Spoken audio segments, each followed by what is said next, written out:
Welcome to Living the Dream Iowa Life. I'm your host, Hannah Nuss, and each weekday we'll share enthusiasm for what's possible and dive into the stories of Iowans living their dream lives right here in the heartland.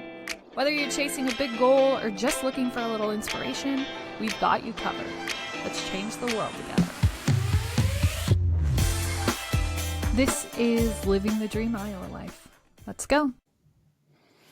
Heyo, welcome to Living the Dream Iowa Life podcast. I'm your host, Hannah Nuss, and we are here and back and better than ever. We're back, and we're singing. So today's question that we are going to start ourselves with, which, this candle behind me may literally start my house on fire. I don't know. I must have had a lot of issues lighting it prior. And so there are a lot of kind of match debris in there. It's okay. We'll watch it. If I have to stop the show abruptly, just know that I started my house on fire. No big deal. Okay, so today's question that we are diving on into is, what things are you putting before your dreams? And by things, I mean, what are the things that you excuse yourself for? The things that we say. I couldn't do that. I don't have time. I couldn't even imagine fitting that in. What are those things that take up that mental headspace? That's what we're going to discuss today, because this morning I was in a tragic instance, but also in the best possible instance that could have ever existed. This will officially be, ready or not, my third attempt at writing my second book. And let me tell you, the sophomore season, it's different. Okay. Yeah, I don't know. I was editing it on our last vacation. The editing process went great, but I was just like, this just doesn't make sense, and it's lacking a depth. It's lacking a connection. I don't quite understand what the final lesson of this book is. I understand that the overall lesson is love and acceptance, and I know that sounds super woohoo, and who wants to read a book about that? And I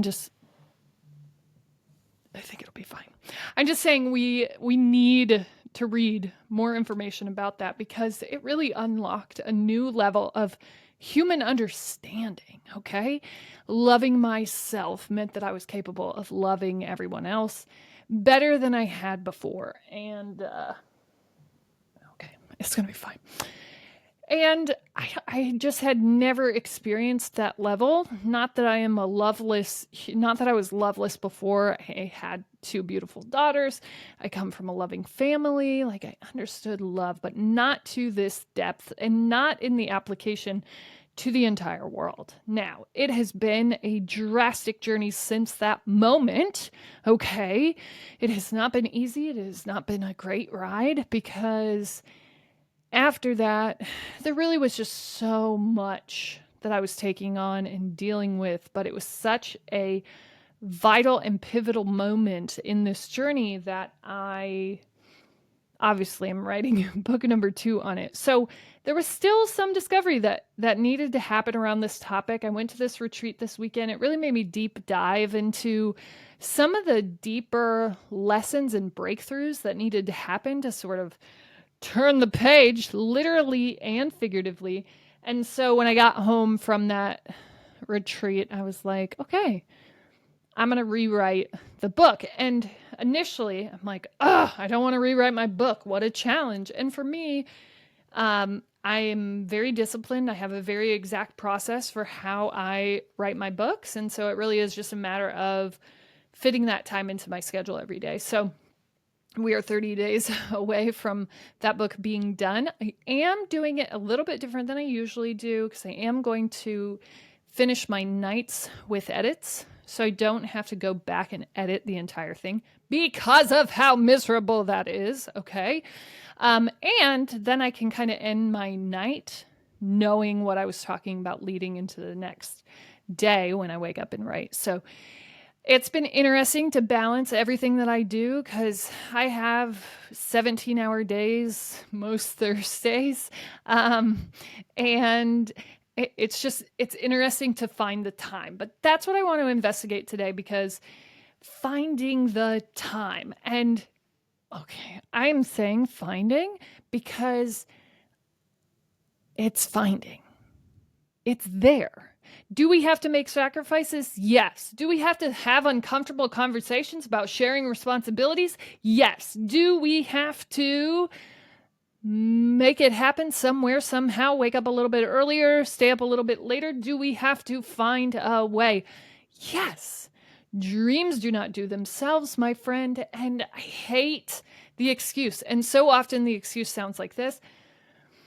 Yeah, I wish I could, but got to pay the bills. And I want us to reflect on that one specifically because what are the bills for? Okay. What are they for? What are the bills?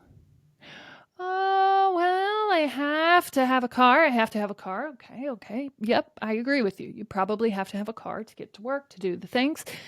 How much is your car? Like, how nice of a car do you have to have right now? Okay, so let's analyze that. Let's work some numbers on those vehicles. Then, how nice of a house do you have to have? When we were really getting crazy with our money and making changes in our lives, we were talking about moving into condos for a little bit of time. We were talking about really making drastic changes to our lives just to speed up the process of less debt, more life. And, that still looks like a lot of the instances that we're in. And not that we have to maintain this less debt, more life just because our incoming salaries have improved, but we're still there because even more life then, right? But it's all about asking that question. How can I make this happen? How can I make time? And listen, I get it. I have 2 kids. Just 2. They're younger, so I do not understand the older ages. I do somewhat understand it just because my husband still has a brother in high school, and that I have nieces and nephews that are in high school or nearing high school age. So I do get that that is a busier season of life. I do also understand that having younger kids, not having kind of these pre-middle school but old enough to do their own thing level of kids is different.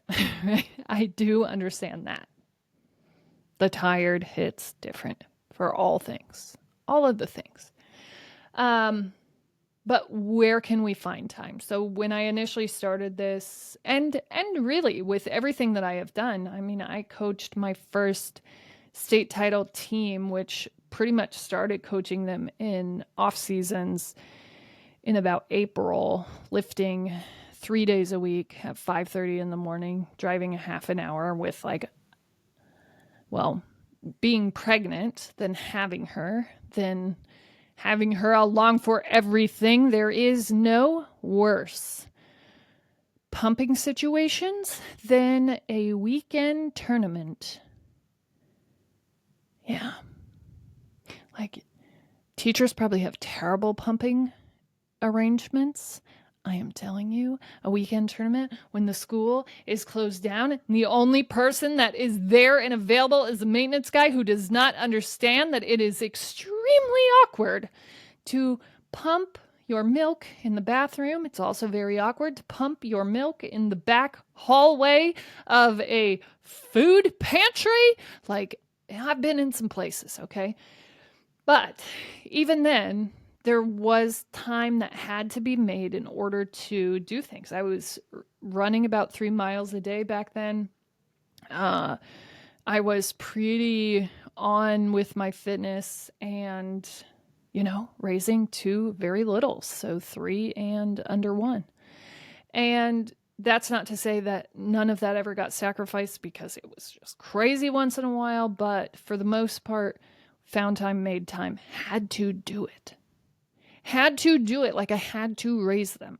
Like, I can't be who I need to be for my job, for my coaching, for my children, for my husband without taking this time. I have to go for a jog in the morning.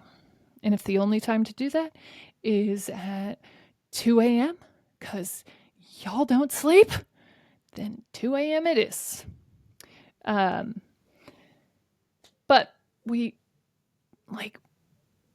that conversation has to start sounding different. Because everybody that you talk to, this is the normal conversation. Yeah, I wish that I could. And do you know how I know this? Because I was the one saying this before I started. So listen, I get it. I do. Oh, yeah. I mean, I wish I had time to spend all day with my children. I wish. And then I went through this weird phase where I would be like, yeah, I wish I could spend all day with my children. But then in the same breath, be like, I could never spend all day with my children. Well, then life sort of gave me the opportunity to. And now I'm like, I would spend every day with these humans. They are so cool. I just want to be with them even more. And we're getting there. We will be together the most. But it was hypocritical because I would say one thing and then I would do the opposite. And I say this a lot, not making a choice is a choice. So not making a choice to change and do something about it is a choice, is saying, no, I don't really want these dreams. Why would we say that? Why would we say that to ourselves? That's all that we want. All that we want is to go after these dreams, to do something, to write, to sing, to draw, to take over that company, to be the best leader there ever was, to be an awesome nurse, like whatever that is. That's what we want. And then we're just going to rob ourselves of it? Nah, let's not want that. Let's want that less. We have things, we have responsibilities. Someone has to pay the bills. And I will tell you, someone probably does have to pay the bills, but a real tight watch on a budget can change your life. You would never believe how much money is just free, willy-nilly going out the window. Okay. Goodbye. Target run in exchange for dreams? A stack of Amazon boxes on Monday, but you can't write a book? Sleeping in? So you can wake up and hate your life? Come on. Right? What is it? What is that excuse? And how can we find a way around it? Now, what gets scary about this is you might be going, oh, Hannah, we don't want budgets. They're so scary. And we don't want that. No, thank you. No.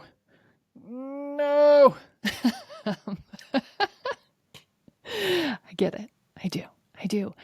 I hate/love structure. I love analyzing, putting in systems, figuring out how to get to the fix. And then I love the part where I get to the sweet spot of the structure. But every day prior is a little bit of a struggle. Okay, a couple of days once I'm in, it usually takes me about 3 weeks to really feel like I'm in a good flow, in a good state of work. But up until then, it's not good. It's not great. I wish I could be better. And I don't know. I've just found that structure saves. Structure saves everything. And budgets are included in that. We're like, no, not a budget. We don't want to. No, thank you. No, not structure. And for me, when I left my corporate job, really, I was so free, so hell-bent on staying free. No, we have to stay free. I want everything. I want to try everything. I want to do everything. Wow, life. No structure. Yay. That's exactly what we wanted. And so I just kind of start picking and I'm letting everybody, yeah, we can have a meeting. We could do that. We can do that. Sure. And one, burn out really quick. Two, had a lot of meetings to buy insurance and a bunch of stuff that you only really buy once. Don't really need to talk to multiple people who don't care about my business and only care about talking about theirs. And it never really panned out, but I didn't put up any boundaries. And to me, systems are boundaries. Systems are what allow you to implement and have boundaries. So they are very important. Systems. This is how this is going to work. System. This is how we are going to repeat this. System. This is how it's going to run on its own so we can focus on the things that we actually like to do. System. Right? And that initial structure, while it feels like it's boxing you in, you have no options, it actually gives you more, right? Because one of my favorite things that we do with our budget is always budget for the girl's birthday. Because we love just throwing a party in June. Someday when they're bigger, we will just take them on a trip in June every year for their birthday. They will not be able to miss this. They will have to go. Whoever their spouses are, they will also have to go. It will be non-negotiable. But for now, we set a budget every year. In May, we go, okay, this is how June is really working out. This is how much we have to spend on the birthday. And the first couple of years, we set a budget, but we were just kind of like, I don't know, we don't really know what it costs. Well, now we know what it costs. And now we know how to set a budget that gives us even a little more wiggle room than we planned on. So sometimes we can do even fancier things within our budget because we've gotten so good about how much it's going to cost us. And we've been able to kind of up the ante, not that we're actually normally increasing the budget, just because we know more about what we need. And sometimes we do increase the budget. And it's so amazing because we're not coming home like, oh no, we overspent, or we're not fighting over, can we get the bigger cake? Because do we know if we have that much? How much did we want to spend? We don't know because we never had that conversation. So instead of being a little uncomfy on the front end, discussing the budget, we're going to be uncomfy every time we're spending money because we have no idea how much we plan to spend. And that really goes with kind of everything. We have no idea where we're going and how we're going to get there. And sometimes that works, right? Like this show specifically. It's been a wild, wild ride. We have had to just talk through kind of everything over the last 7 years. Eventually we got there. But the system, the discipline of this, the daily recording of this show, which I'm recording at night because I've had some morning shifts the last couple of days at the coffee shop, and this is the only time that this will fit. But the discipline of this, the system, the discipline really is what matters here. Okay? And if we can get you disciplined to do something, and that's mostly the systems that I'm helping people implement when I'm working with them one-on-one or even in my workshops. If we can get you disciplined, get you going and getting up and doing something every day towards your dreams, doesn't matter what it is, we can just get you started. And then if we can keep you going, and keep you going is only going to happen through systems and discipline. Okay? Because the work sucks. And I will say, if I had not had systems and discipline when I started this show, it would have never happened.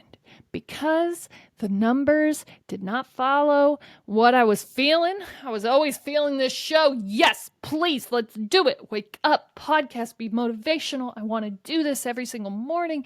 Yes, please, let's go. Press record.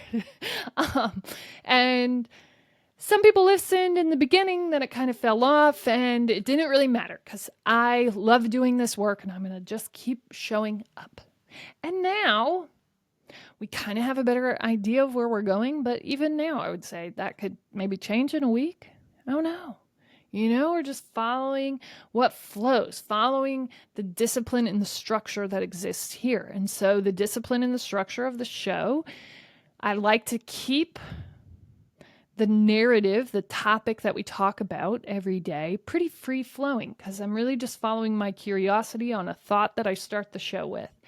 And it's important that that stay free because I have tried structuring it before and I go like this.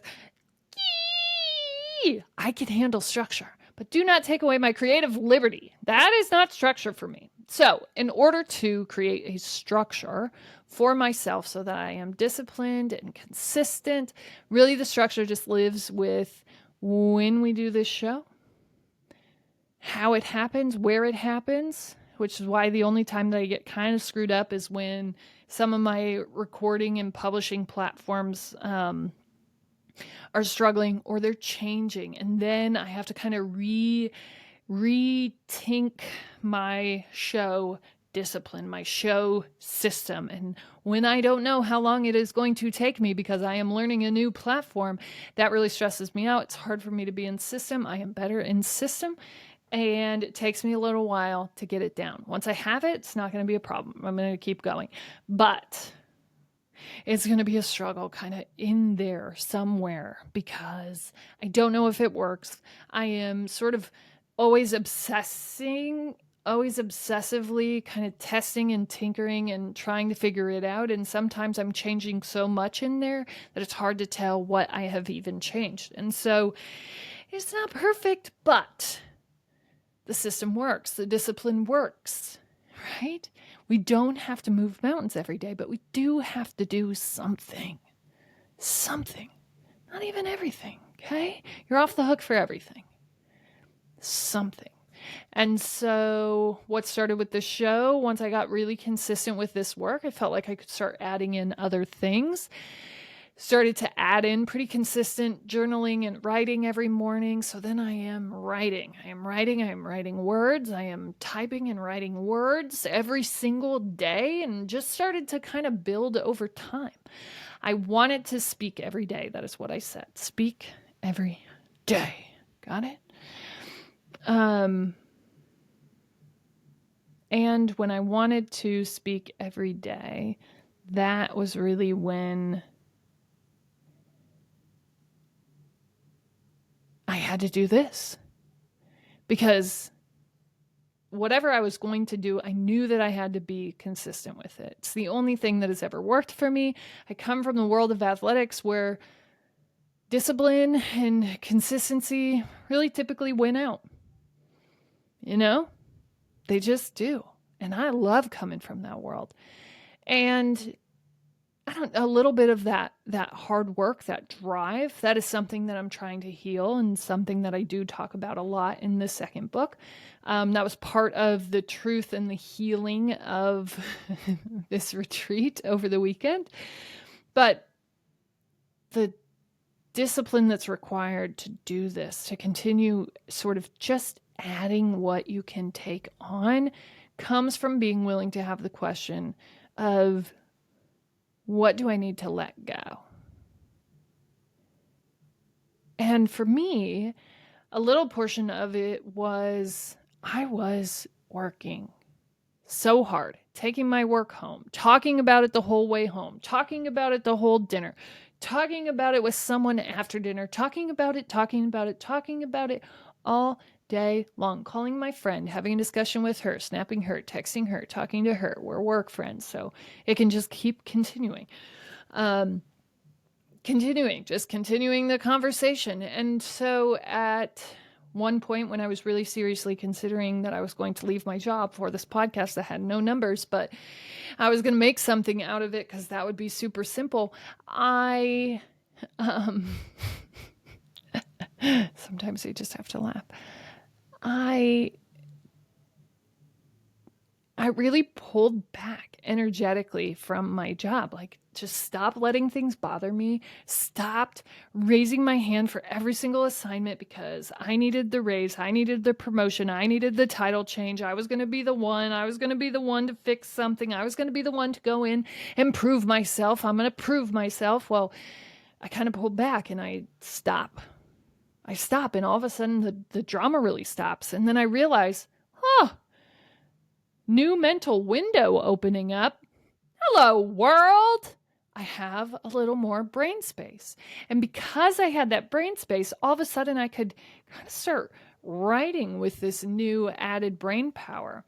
Then another thing that had really held on to me very tightly was food. Food was very heavy for me. When I was younger, I was always super thin, like ridiculous. And I got made fun of a lot for being really tall because I was very tall. I would think I was about 5'10" when I was in 7th grade. So super tall, super skinny, super ridiculous looking. There was not an ounce of weight on my bones even. I would say my skin was like, hey, we're just here, but we don't really weigh anything either. So mostly just skin and bones. That's what I would be called. And my mom really hit the 90s diet culture hard, which I've talked about on this show. I don't think that bothered me so much, other than it was always a conversation. It was always eating something different. It was always watching, counting, looking. Like, food just always had to be a part of the conversation. It was always something that we were obsessed with and failing at or succeeding at, or who knew. And it wasn't just that side. It was also not having enough money for food, or food being such a scarce thing in our household. There was added weight to all of that. So, and then when I went off to college, there was a lot of discussion about my body that I was not prepared for, because no one had ever questioned its worth before. And you're out for the first time, living in your own apartment, cooking your own food for the first time. So hard, so difficult, still not great at it. And all of a sudden, like, I'm putting on the first weight that I ever have. And then all of a sudden I get injured. And then all of a sudden I can't kind of stop the weight from happening. And I've never had to deal with this before. And, in my brain, I'm like, perfect, I can overcome this. I watched Slim Fast and Weight Watchers and Suzanne Summers and aerobics and leg warmers and spandex. Like, I know all the things. I could figure this out. This isn't going to be a problem.